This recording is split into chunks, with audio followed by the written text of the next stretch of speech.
शिवाय गुरवे सच्चिदानन्दमूर्तये निष्प्रपञ्चाय शान्ताय निरालम्बाय तेजसे। हरिओम प्रभु जी। आज के प्रश्न परिषद में आप सबका स्वागत है। आज का प्रश्न फिर से ऋषिकेश से ज्योति त्रिपाठी जी का है। उन्होंने पूछा है कि हमारी नाराज़गी और हमारे गुस्से का, हमारी उलझन का कारण कोई और होता है, परंतु उसका आरोप हम बाद के संपर्क में आने वाले व्यक्ति और वस्तुओं पर और घटनाओं पर करके हमारा सारा समय और सब काम खराब कर लेते हैं। इससे कैसे बचा जाए? तो देखो प्रभु जी, एक बात तो बिल्कुल फैक्ट जो हकीकत है वह तो यह है कि हमारी नाराज़गी का, हमारे गुस्से का और हमारी उलझन का कारण कोई और हो ही नहीं सकता।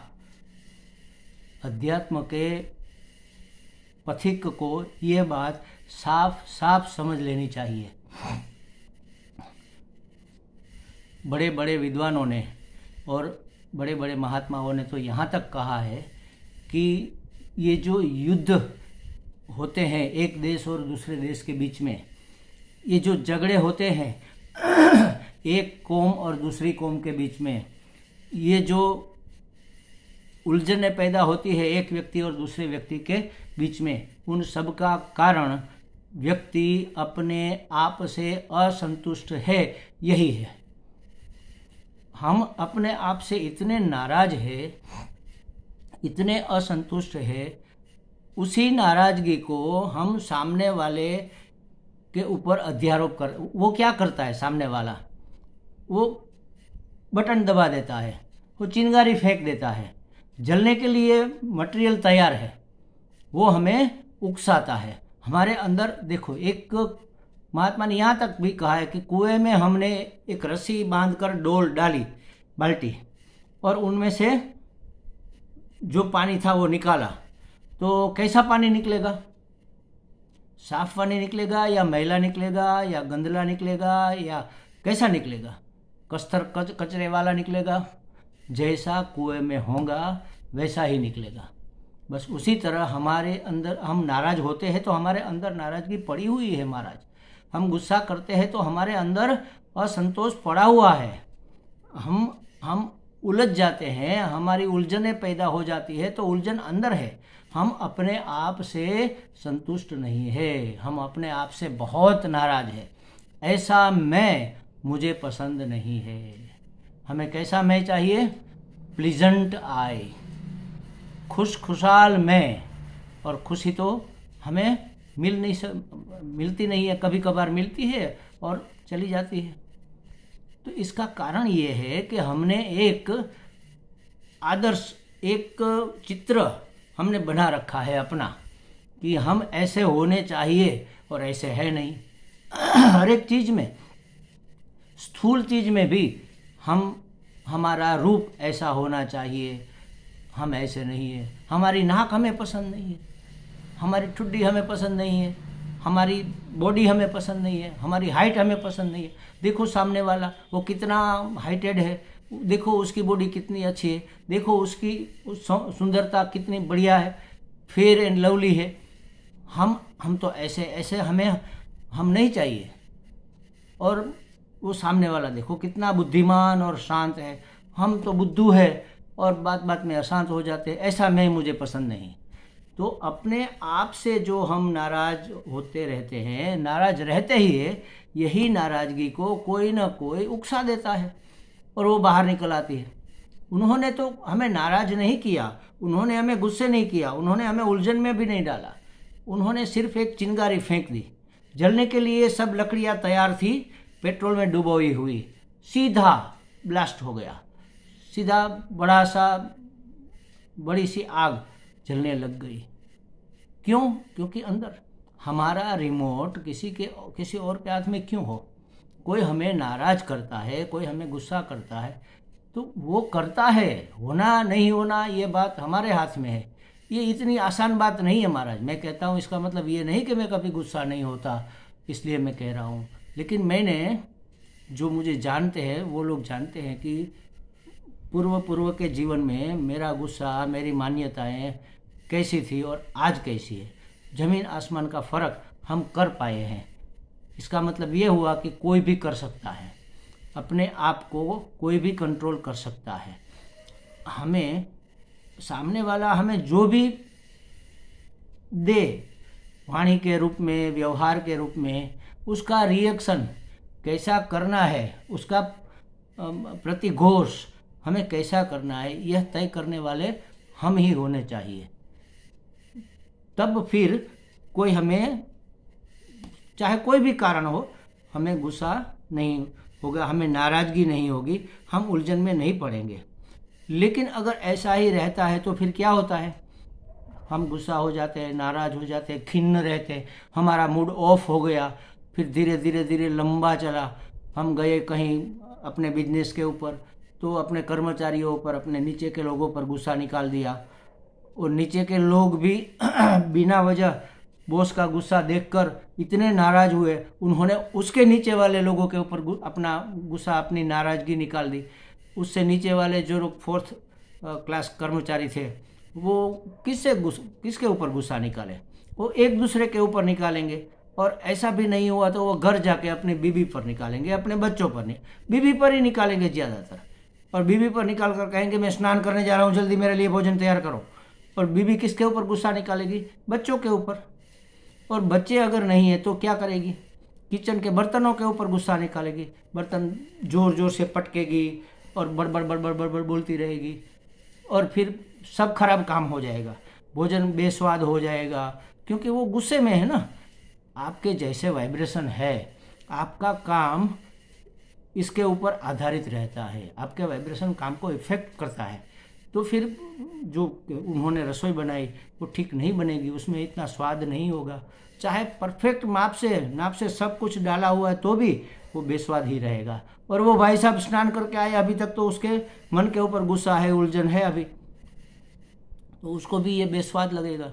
कहने का मतलब ये है, या तो हम क्या करते हैं हम नाराज है तो दूसरों के दोष ही हमें दिखते हैं, देखो ये भी ऐसा है, देखो वो भी ऐसा है, देखो ये ठीक नहीं कर रहा है, ये ऐसे थोड़े ही होता है, कोई लोग अपना काम ठीक से, अपनी ड्यूटी ठीक से नहीं निभा रहे, ये सब हमें दिखेगा।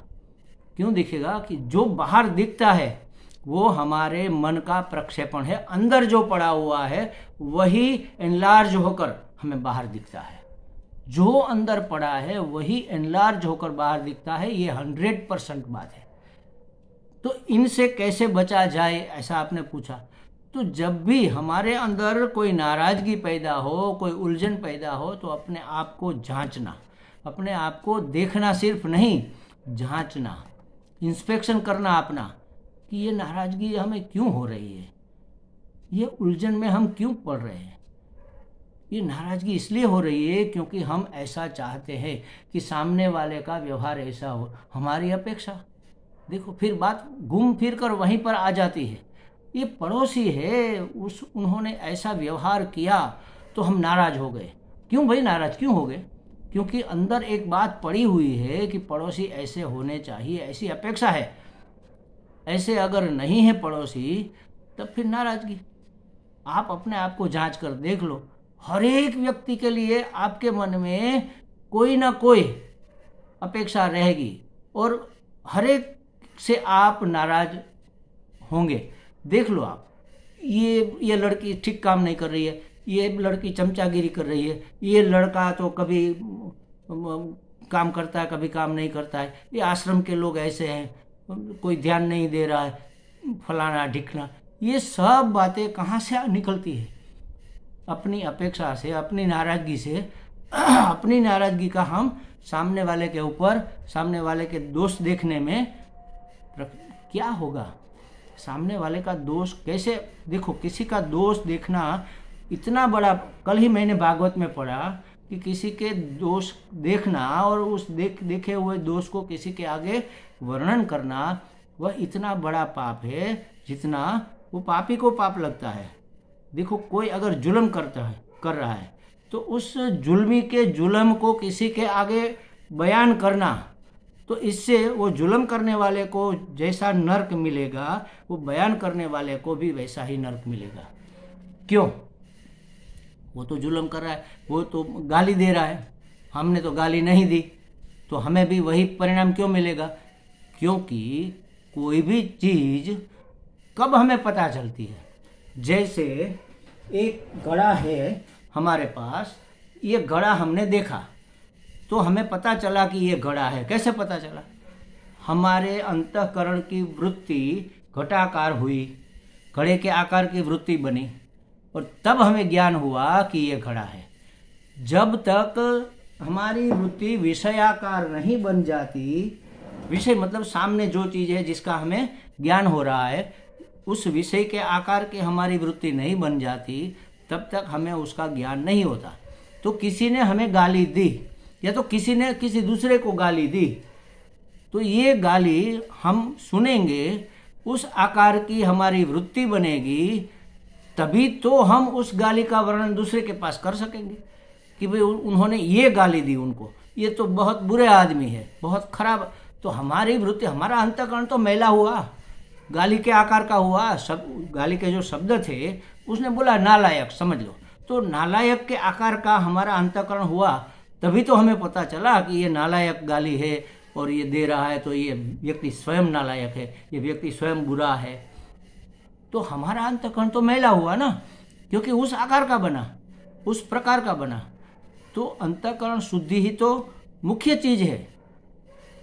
देखो महाराज, वेदांत के, अध्यात्म के रास्ते पर चलते हुए हमें करना क्या है? हमें कहीं पहुंचना है क्या? हमें कुछ पाना है जो बाहर है और उसको जाकर वहां जाकर हम पा लेंगे, या हमें कुछ बनना है? ऐसे नहीं तो हम ऐसे बन जाते हैं। कुछ नहीं करना है। आप जैसे भी हो, जहां भी हो, परमात्मा हो। तो कैसे पता चलेगा कि मैं परमात्मा हूं? पता तो नहीं चल रहा। आप तो कह रहे हैं, शास्त्र कह रहा है कि हम जैसे भी है, जहां भी है, पूरे है, परमात्मा है, पूर्ण है। लेकिन हमें ये रियलाइज होना चाहिए, इसका हमें लाभ कब मिलेगा कि हम परमात्मा है, हम पूर्ण है, हम आनंद स्वरूप है, दुख नाम की कोई चीज हमारे में नहीं है। ये हमें कैसे पता, इसका लाभ कैसे मिलेगा? जब हमारा अंतःकरण परिशुद्ध होगा, तब अंतःकरण शुद्ध होगा तो हमें दिखेगा कि हम परमात्मा है। अंतःकरण में इतने मैल, इतने पढ़, इतनी लेयर चढ़ी हुई है गंदगी की, उसको हटाना यही तो साधना है। एक के बाद एक परत निकालते जाना, निकालते जाना, निकालते जाना, कामना अब हम नहीं करेंगे, बस कामना तो करनी ही नहीं है। धीरे धीरे बड़ी बड़ी कामनाएं छोड़ दी, फिर इससे छोटी, फिर इससे छोटी, धीरे धीरे होते होते सूक्ष्म कामनाएं छूटी। क्रोध छोड़ दिया, पहले तो बात बात पर गुस्से हो जाते थे, नाराज हो जाते, कंटिन्यू नाक की नोक पर गुस्सा बैठा रहता था, उसको धीरे धीरे छोड़ा, धीरे धीरे छोड़ा। अब सप्ताह में एक बार, महीने में एक बार, फिर सप्ताह में एक बार, फिर 2-3 दिन में एक बार, फिर दिन में एक बार, फिर धीरे धीरे घंटे, मिनट होता गया, कम कम कम होता होता होता धीरे धीरे और डिजोल्व हो जाएगा। क्रोध, लोभ धीरे धीरे छूटता गया, छूटता गया, छूटता गया, छूटता गया।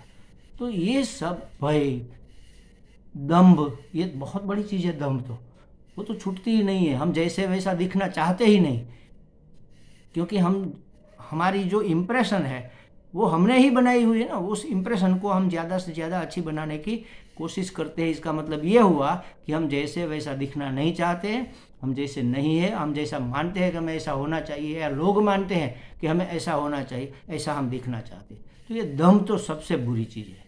तो इसको धीरे धीरे कम करते करते करते करते करते कोई भी प्रसंग आ जाए, इसके बदले में हमें कुछ सहन करना पड़ जाए, हमारी इंप्रेशन खराब हो जाए, हो जाने दो, क्या फ़र्क पड़ता है। तो भी हम अब दंभ नहीं करेंगे, हम काम, क्रोध, लोभ, मोह, मद, मात्सर्य से परे रहेंगे। धीरे धीरे धीरे अंतःकरण शुद्ध होता जाएगा, तो पता चलेगा कि अरे हम तो आनंद स्वरूप है, अखंड आनंद स्वरूप है, हम तो पूर्ण है, हम परमात्मा है। कहीं कुछ लेने नहीं जाना है, कहीं पहुंचना नहीं है, कुछ बनना नहीं है। हम जैसे हैं वैसे ही परमात्मा है। बस इसका अभ्यास करने से आपने जो पूछा है उस उलझन से हम बच सकते हैं। अपने आप के अंदर झांकना चाहिए। कोई भी घटना घटे, कोई भी प्रसंग हो, बाहर हो चाहे अंदर हो, हमारे साथ हो या किसी दूसरे के साथ हो, बस हमें यही देखना है। जब मैं पहली बार ऋषिकेश गया तो घाट पर जाकर मैंने देखा कि कुछ छोटे छोटे लड़के 12-15 साल के कुछ डोरी नदी में डालकर बैठे हुए। मैंने सोचा ये क्या कर रहे हैं, तो उन्होंने ये कांटा डाला हुआ था मछली पकड़ने के लिए। मैंने सोचा अरे इतनी पवित्र जगह पर ये लोग हिंसा कर रहे हैं, ये म्यूनिसिपालिटी के जो भी है पंचायत इसको मना क्यों नहीं करती? अरे ये क्या हो रहा है? क्यों? क्योंकि हमारे अंदर हिंसा पड़ी हुई है, इसलिए बाहर की हिंसा हमें पसंद नहीं आ रही है। अपने अंदर पड़ी हुई हिंसा भी हमें पसंद नहीं है, इसलिए बाहर की हिंसा पसंद। मैं ये नहीं कहता हिंसा को पसंद करना चाहिए, मैं ये कहता हूँ कि कोई भी बुरी चीज़ भी हमें बुरी इसलिए लगती है कि उस बुराई का कुछ अंश तो हमारे अंदर होगा ही होगा। अगर हमारे अंदर सब ठीक ठाक है तो जो है सो ठीक है, बस जो है जहाँ है जैसा भी है परमात्मा है, उसकी योजना के अनुसार ही सब होता है। किसमें इतनी ताकत है कि ईश्वर की योजना के विमुख होकर कुछ कर सके? और वासनाग्रस्त अगर किसी ने कुछ कर दिया तो उसका परिणाम उसको भोगना पड़ेगा, भोगते ही है लोग। तो कहने का मतलब ये है कि अपने आप से ज़्यादा किसी को सुधारने की ज़रूरत नहीं है महाराज, और सुधरेंगे भी नहीं, ये बिल्कुल आप लिख लो। आज से आज तक भगवान कृष्ण आए, महावीर आए, बुद्ध आए, राम आए, वो नहीं इस समाज को, इस दुनिया को सुधार सके। हम क्या सुधार पाएंगे? और सुधारने की ज़रूरत कब हमें लगती है? जब हमें उसका बिगाड़ दिखता है, तब कि ये बिगड़े हुए हैं। तो उसका बिगाड़ कब हमें दिखेगा? जब हमारे अंतःकरण की वृत्ति उस बिगाड़ के आकार की बनेगी तब। तो हमारा अंतःकरण तो और ज़्यादा मैला हुआ, तो हमें साफ कैसे दिखाई देगा? बाहर भी नहीं दिखेगा, अंदर भी नहीं दिखेगा। तो महात्मा लोगों को तो बस अखंड आनंद रहता है। क्यों? क्योंकि उसको कुछ बदलना ही नहीं है, जो है जैसा भी है जहाँ भी है ठीक है। क्यों? क्योंकि परमात्मा है, परमात्मा स्वयं ये सब कुछ बना हुआ है, उसकी योजना है, वही सब करेंगे। एक बार उड़िया बाबा जी महाराज ने किसी गांव के पास एक छोटा सा या तो बड़ा सा पता नहीं डैम बनवाया, नदी के ऊपर बांध बनवाया, और पानी सबकी खेती बाड़ी में काम आने लगा। लोगों का जीवन धोरण बदलने लगा, लोग सुखी हो गए, खुश हो गए और बाबा को बहुत मानने लगे। एक बार कोई दूसरे महात्मा आए, मैं नाम भूल गया हूँ, शायद करपात्री जी थे या कोई और थे। उन्होंने कहा कि बाबा आपको ये गांव वाले लोग सब बहुत मानते हैं, आपने ये डैम वेम बनवाया तो आपकी तो पूजा ये लोग करते हैं, तो आप उसको क्यों समझाते नहीं हैं कि ये लोग शराब पीना छोड़ दें? उड़िया बाबा जी ने कहा कि भाई जो होना है वही होगा, हमारे कहने से कोई छोड़ने वाला नहीं है, और जिसको अक्ल आएगी वो तो छोड़ ही देगा किसी व्यक्ति। इसलिए अगर मतलब इसका ये नहीं है कि किसी को नहीं कहना कि भाई आप शराब छोड़ दो, लेकिन कहने का ढंग अलग होता है। किसी एक को आप टारगेट करके कहोगे तो उसमें द्वेष आ जाएगा। हमारे गुरुजी की एक बात हमें बड़ी विलक्षण लगती है, देखो ये करने जैसी चीज़ है। किसी को अगर कोई सूचना देनी हो तो व्यक्तिगत कभी नहीं कहते कि आप क्लास में लेट आते हो तो आप टाइम पर आ जाओ, सबको डिस्टर्बेंस होता है। आप ध्यान के क्लास में बीच बीच में उठकर बाहर जाते हो, दरवाज़ा खटखटाते हो, सबका ध्यान भंग होता है, ऐसा कभी नहीं कहते। कोई करता भी है तो भी नहीं कहते। तो फिर क्या कहते हैं?